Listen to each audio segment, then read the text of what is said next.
Do you ever remember sitting on your first motorcycle?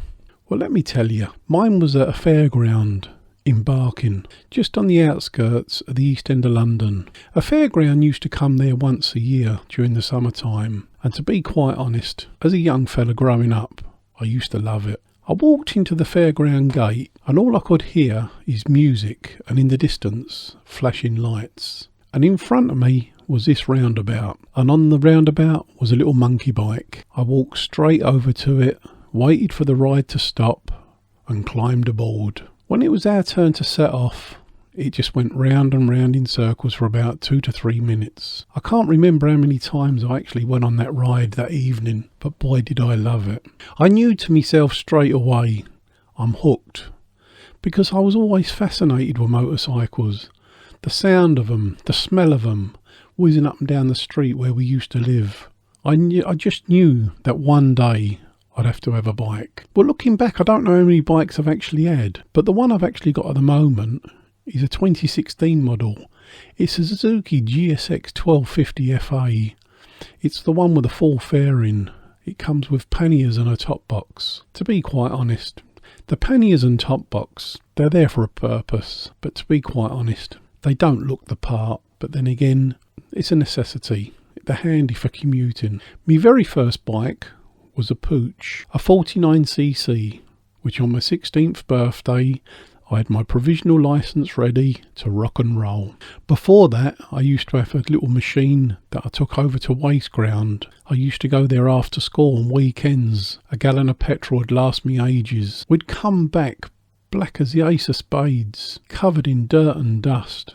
Your mum and dad always knew when you were coming home, because they knew by looking at the clock they'd be hungry by now. Back then we didn't have telephones. Mobile things like that never even was thought about. People had the odd CB radio. Most of us just had a skateboard or a bicycle. But we loved it. We really did have a great life growing up back in the 70s and 80s in the East End of London. We used to go to Waste Ground right beside Beckton. It was on the border of East Ham and Barking. It was called a place Jenkins Lane. Waste Ground. You used to get the odd gypsies parking up at the side of the road because it was out the way of everywhere. No one used to bother you. We used to take the bike over there. My father used to drop us off on a Saturday morning. He used to take it over on the trailer behind the car.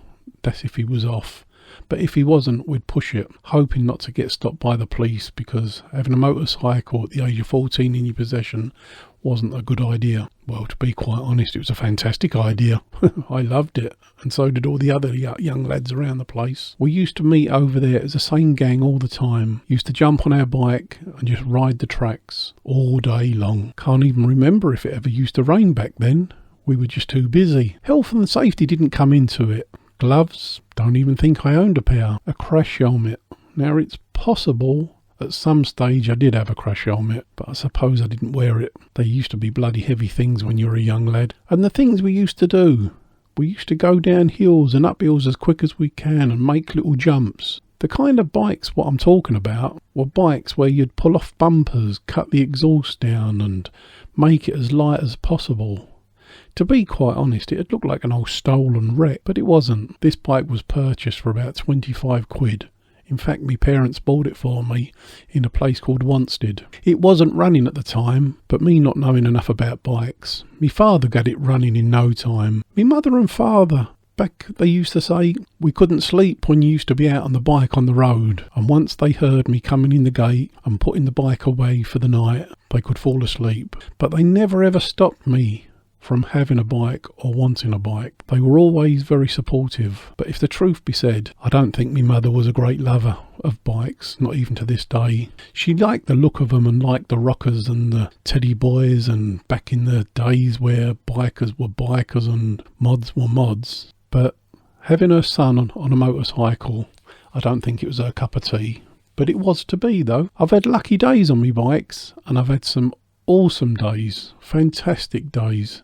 I've been to great places and I've travelled many a mile. Something that when I look back on, I've had a great motorcycle experience. I've been to places and I've seen places, and you get that sense of freedom. You also get the the sense of bloody coldness and all going through you, especially if you don't mind riding in all different kind of weathers like a lunatic. I used to travel backwards and forwards to work on my bike back in the 80s. Never used to have wet proofs. I used to come home, jump in the bath, put a new clean clothes on, and out again. I wasn't very well set up for the elements back then, but we did have our fun. Today it's different though. On my bike, I've got the heated grips. I carry waterproofs with me in the top box. You're always waiting and always aware of the bad weather coming. As you get older, you get more wiser. I'm not saying you get more sense, because if anything, I've lost mine. But even though I'm at the age of 58, I still love my bike as if I was 16. Them days can never be stolen from you. Great memories. And back then the roads were nice and quiet and peaceful. People used to leave you alone. You could race up and down. You'd seldom see the police. They wouldn't bother you. But sadly, we always knew that one person out there what tragically died on their motorcycle. But when you're in the love of motorcycles and you're in that circle, you hear of all these things. People often say to me, I wouldn't have one of them bikes, they're dangerous. It's not the bikes what are dangerous. It's not the roads what are dangerous. It's the user. It's the actual road users what are dangerous. If I could turn back the clock, I wouldn't change anything. Well, I would.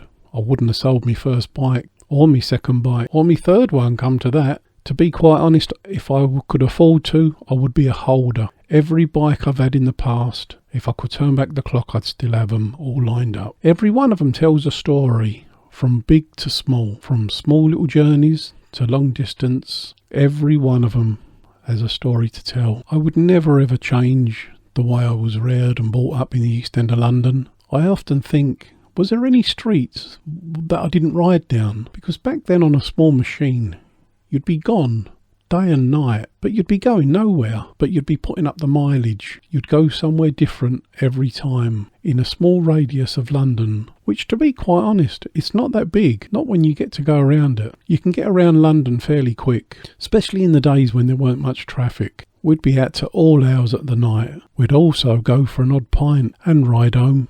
Not a bother. Something you wouldn't dream of doing now. In fact, it's something you probably would never do on a motorcycle this day and age.